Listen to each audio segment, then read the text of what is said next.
Hello everyone, welcome you all in my YouTube channel unique aviation. आज की video में हम बात करने वाले हैं वेदर रडार की। देखने वाले हैं कि वेदर रडार क्या होता है, इसका वर्किंग प्रिंसिपल क्या होता है, इसे एयरक्राफ्ट में क्यों यूज़ किया जाता है, ये किन चीज़ों को डिटेक्ट करता है। ये सारी चीज़ें हम वन बाय वन करके डिस्कस करेंगे क्योंकि बहुत ढेर सारे लोगों को इसमें कन्फ्यूजन होती है। तो चलिए स्टार्ट करते हैं आज का अपना ये वीडियो।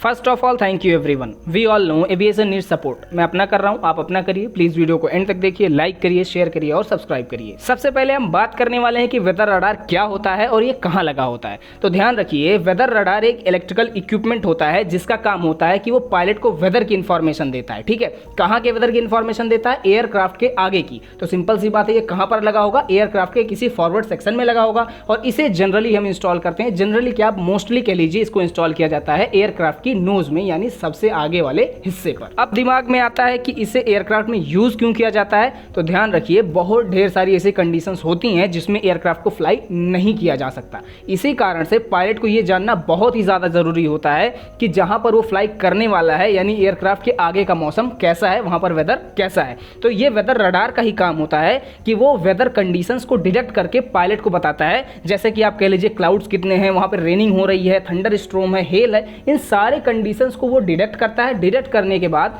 पायलट को यह जानकारी देता है कि इनकी लोकेशन क्या है और डिस्टेंस कितनी है। ठीक है, ये दोनों जानकारी जब पायलट को मिल जाती है तब उसे पता चलता है कि क्या उसे आगे फॉरवर्ड करना है एयरक्राफ्ट को या फिर उसे कोई डाइवर्ट रूट चूज करना है। अब अगर बात की जाए इसके वर्किंग प्रिंसिपल की कि आखिर वेदर रडार काम कैसे करता है, तो ये काफी इजी होता है। कैसे इजी होता है? जो वेदर रडार होता है वो एक ट्रांसीवर होता है, मतलब एक ट्रांसमीटर की तरह भी काम करता है और रिसीवर की तरह भी काम करता है। जो इसका ट्रांसमीटर वाला पार्ट होता है वो क्या करता है, एसएचएफ बैंड में यानी सुपर हाई फ्रीक्वेंसीज में रेडियो वेव्स को लगातार एमिट करता है, जो कि आसपास आमने सामने के रीजन में फैल जाते हैं और जैसे ही उसे कोई ऑब्जेक्ट मिलता है वो वहां से रिफ्लेक्ट होकर के यहां आते हैं वेदर रडार के पास। अब क्योंकि ये रिसीवर भी है तो इनको रिसीव करता है और इनके स्ट्रेंथ पर कि कितना सिग्नल हमें रिसीव हो रहा है, इस बेस पे हम डिसाइड करते हैं कि सामने वाली कंडीशन क्या है। खास बात जो ध्यान रखने वाली होती है वो ये कि जो ये सिग्नल्स हैं ये क्लाउड से रिफ्लेक्ट नहीं होते हैं, बल्कि क्लाउड के अंदर प्रेजेंट वाटर ड्रॉपलेट से रिफ्लेक्ट होते हैं।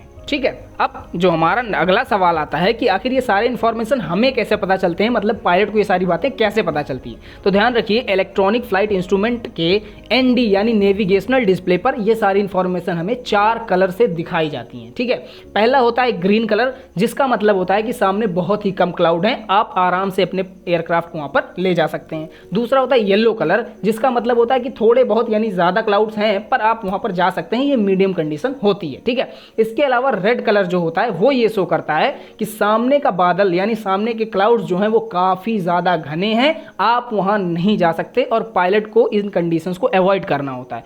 चौथा कलर होता है मैजेंटा, जो कि बहुत ही ज्यादा खतरनाक होता है और जिसका मतलब होता है कि सामने बहुत ही ज्यादा थंडर स्ट्रॉर्म है, वहां पर हाई टर्बुलेंस है, आप एयरक्राफ्ट को वहां बिल्कुल भी नहीं ले जा सकते। ठीक है, वहां पर आपको रूट डाइवर्ट करना ही होता है। अब इसके बाद जो अगला सवाल हमारे मन में आता है वो ये कि आखिर ये इतना इंपॉर्टेंट होता है, बिल्कुल आगे लगा होता है, फिर भी हमको दिखाई नहीं देता। ऐसा इसलिए क्योंकि इसके ऊपर हमें एक बहुत खास कवरिंग करके रखते हैं जो कि अपने थ्रू सारे सिग्नल्स को जाने आने देता है और उसको कहा जाता है रेडोम। ये बहुत ही खास कंपोजिट मटेरियल से बनाए जाते हैं। ऐसा इसलिए किया जाता है, इसको ढकते कवर इसलिए करते हैं ताकि ड्रैग को कम किया जा सके। क्यों? क्योंकि अगर ये नहीं कवर होगा तो इसमें प्रोफाइल ड्रैग काफी ज्यादा बढ़ जाएगी, जिससे अल्टीमेटली फ्यूल कंजम्पशन बढ़ेगा और फ्यूल कंजम्पशन बढ़ेगा तो हमारा घाटा लगेगा, यानी कॉमर्शियल एयरक्राफ्ट के गोल को नुकसान पहुंचेगा। अगर बात करें प्रिकॉशंस की, तो इसे हैंगर में कभी भी यूज नहीं करना चाहिए, कभी भी किसी बिल्डिंग की तरफ करके इसकी टेस्टिंग नहीं होनी चाहिए, रिफ्यूलिंग के टाइम इसको बिल्कुल भी ऑपरेट नहीं करना चाहिए। इन सारी बातों का बिल्कुल ध्यान रखा जाता है। तो इस तरीके से हमने बात की कि वेदर रडार क्या होता है, क्यों यूज किया जाता है, कहां यूज करते हैं, कहां यूज नहीं करते हैं,